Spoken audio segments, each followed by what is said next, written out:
Fala pessoal, eu sou o Edson, esse é o canal Trading e Valor.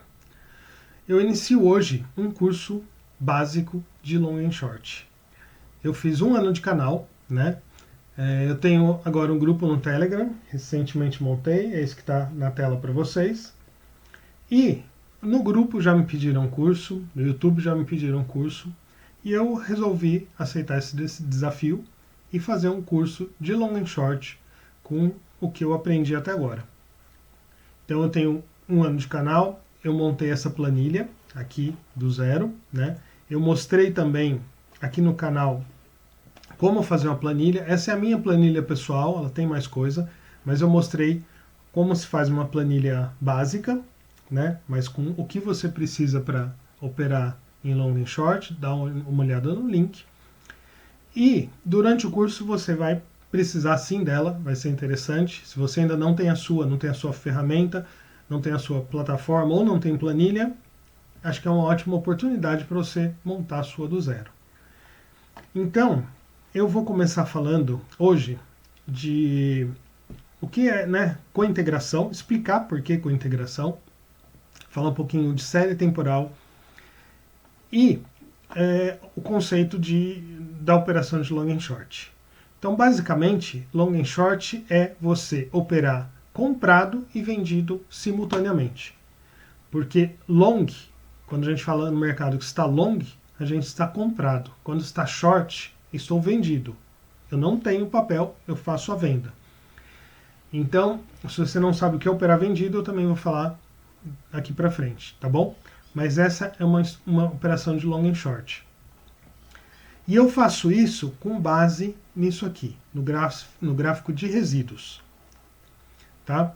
A gente também vai falar mais para frente. O que eu quero falar agora é por que eu chamo de cointegração e falar algum conceito de estacionariedade. Não vou falar mathematics, statistics, talvez em um outro vídeo coloque a parte, né, para falar algo mais específico, mas a ideia é mostrar na prática. Então, vamos à prática. Eu vou pegar meu gráfico de vale. A gente pode ver aqui que esse gráfico tem tendência, né? Eu tenho uma tendência aqui de queda e uma tendência de alta de preços. Este gráfico aqui é um gráfico que ele tem aqui no eixo X as datas, os dias, e aqui no eixo Y os preços. Então, isso aqui é uma série temporal, ou seja, eu tenho tempo aqui e tenho valores. Então, para cada valor aqui, por exemplo, eu posso chamar esse valor de X de um determinado tempo, eu tenho, né, nesse tempo, eu tenho um valorzinho aqui. Perdoe as retas, né? Não retas. Eu tenho um valor. Então, eu associo uma série de valores de X com o seu tempo e cada valor de X tem o seu preço, né? Então, é isso que é uma série temporal. É uma série indexada no tempo com valores. Então, isso é uma série temporal dos preços de vale, tá? Eu vou fazer outro Excel aqui e vou copiar esses preços para lá, para a gente explicar outra coisa que é... Não abriu o Excel?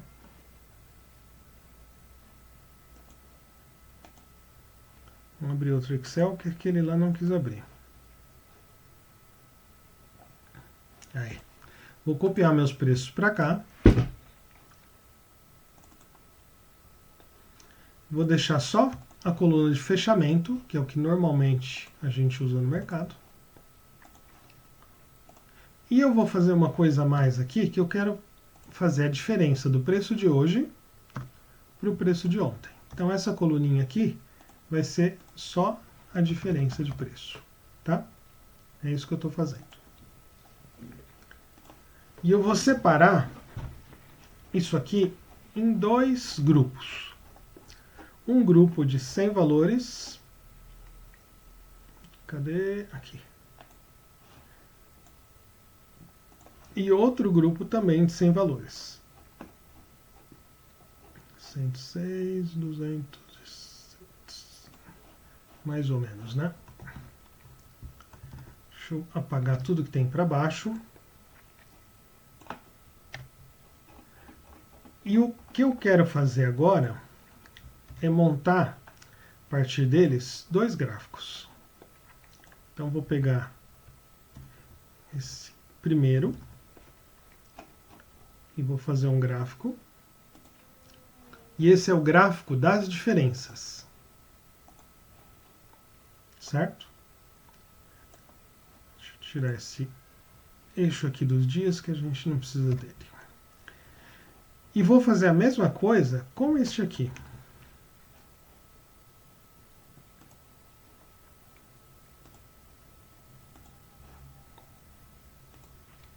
Vou também tirar isso.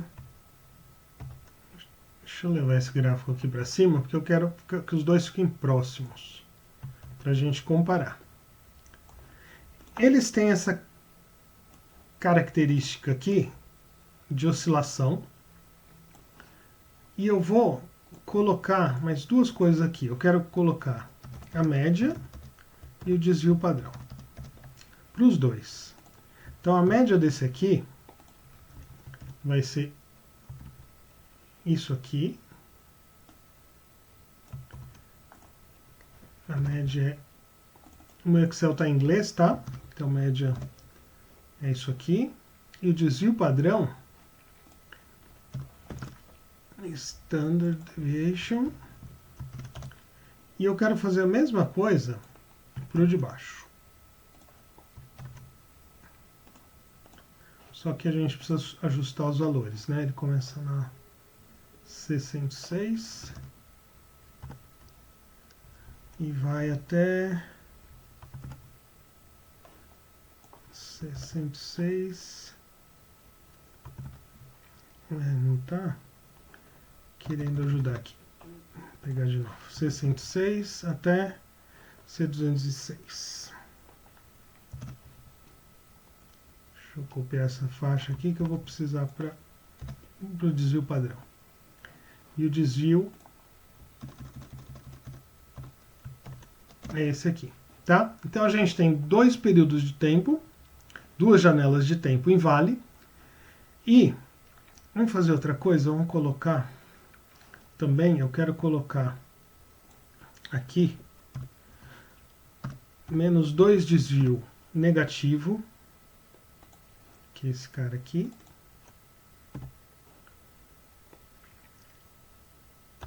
E mais 2 desvios.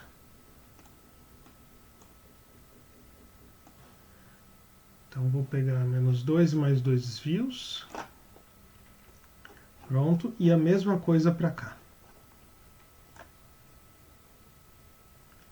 Vou aproveitar isso aqui que eu já fiz. Só mudo a célula de referência.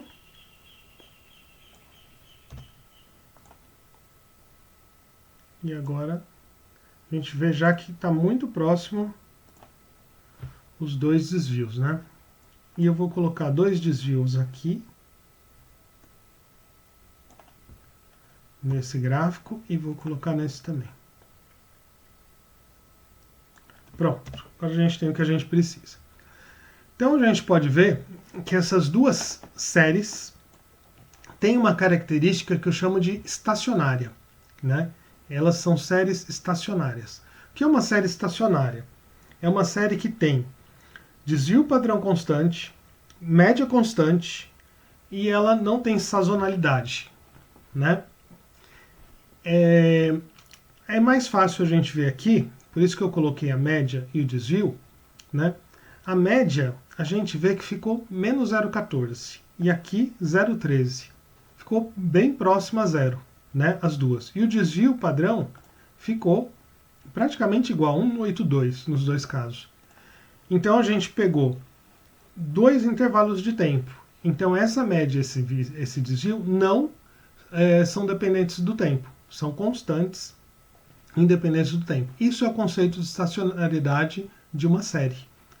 E nesse caso aqui, a gente não tem a série direta de preços. A gente tem a série dos desvios.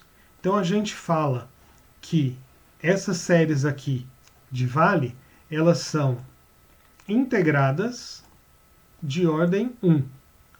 Isso é um conceito estatístico, tá? Elas são integradas de ordem 1. Por quê? Porque o desvio delas, né, a diferença, desculpa, delas, me dá uma série estacionária. Elas em si, a série de preço, como a gente viu, elas têm tendência, elas não são estacionárias. Mas a diferença delas é sim estacionária, tá? Então, é isso que a gente chama de estacionário. E por que isso aqui é interessante, né? Porque com uma série estacionária, eu posso ter previsibilidade, que é o que eu busco, né? Eu posso entrar num valor esperando um retorno à média, né?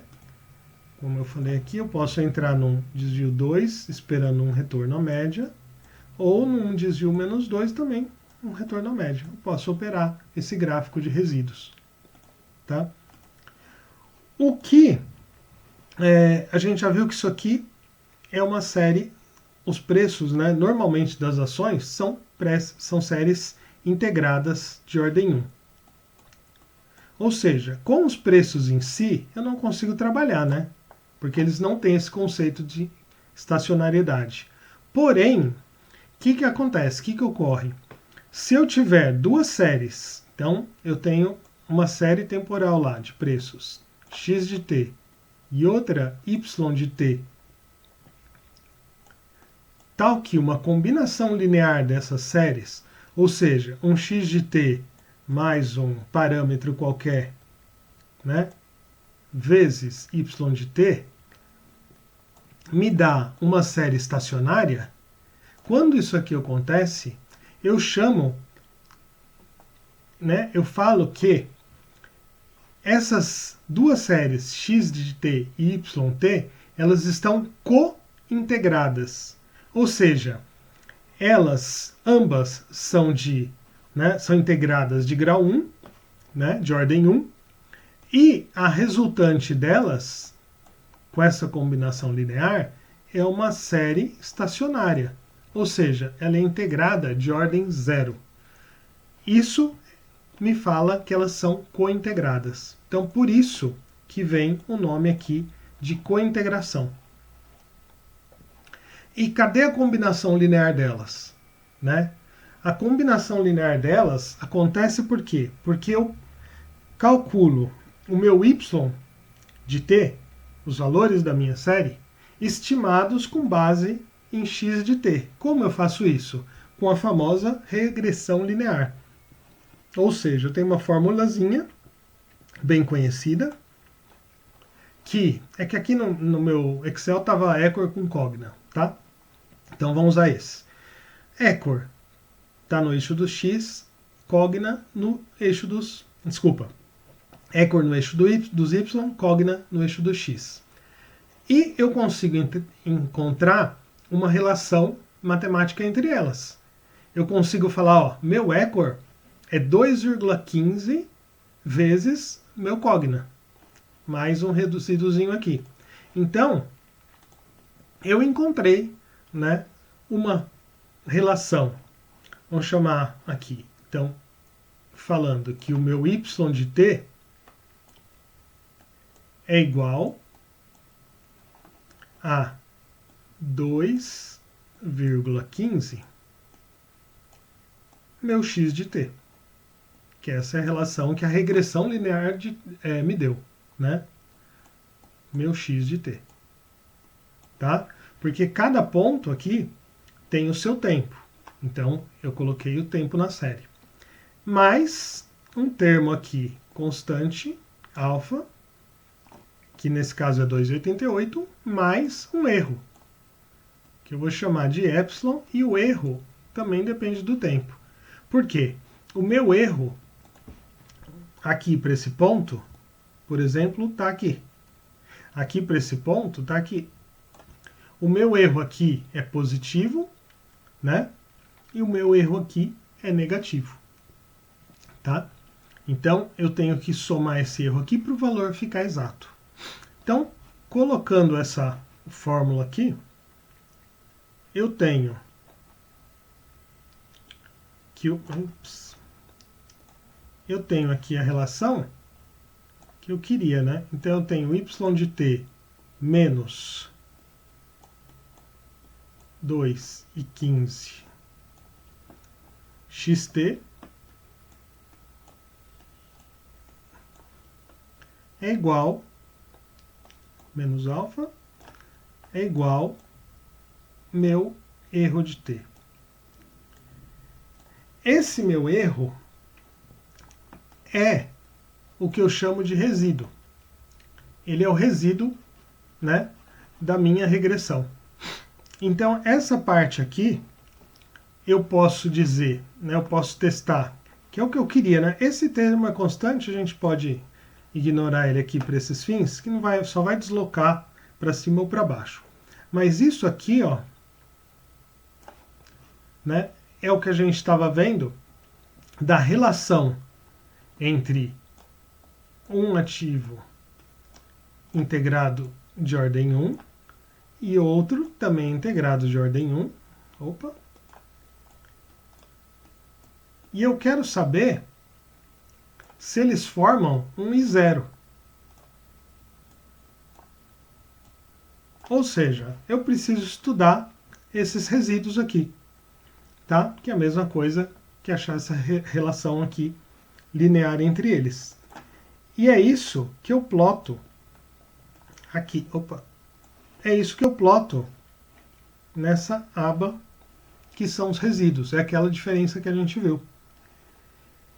O que eu tenho que fazer agora é estudar se isso aqui é ou não estacionário. É achar um meio, que a gente vai ver na próxima aula, de entender se isso aqui é estacionário ou não. Porque aí eu vou ter alguma coisa com essa cara, né, estacionária, e eu vou conseguir ter essa previsibilidade que eu quero. Tá? Então, só relembrando aqui os conceitos. A gente falou de série temporal, que é uma série, né, no nosso caso, de preços, que eu vario no tempo os preços. Então eu tenho duas séries temporais aqui, que chamei de x e y. Eu tenho os resíduos da minha regressão linear, que eu quero que eles sejam estacionários, que é o que eu expliquei aqui, né? Que os preços em si não são estacionários, mas a diferença que eu faço aqui entre eles forma uma série estacionária, né? O que é uma série estacionária? Ela tem média constante e desvio constante no tempo, tá? Além da covariância constante, que é a sazonalidade, que a gente demonstrou aqui com vale, no nosso exemplo. Então é isso que eu quero também para os meus resíduos, que se esses resíduos forem estacionários, quer dizer que eu tenho aquela relação entre as minhas séries estacionárias, vale também, tá? Então, na próxima aula deste curso básico de long and short, eu vou dar seguimento aqui a um ponto que a gente parou, tá joia? Se vocês assistiram, têm dúvidas, escrevam no comentário, entrem no grupo, perguntem, tá? Qualquer um dos dois canais, que eu acho que a interação entre a gente é importante, fundamental, tá bom? Então, até lá, muito obrigado, tchau, tchau.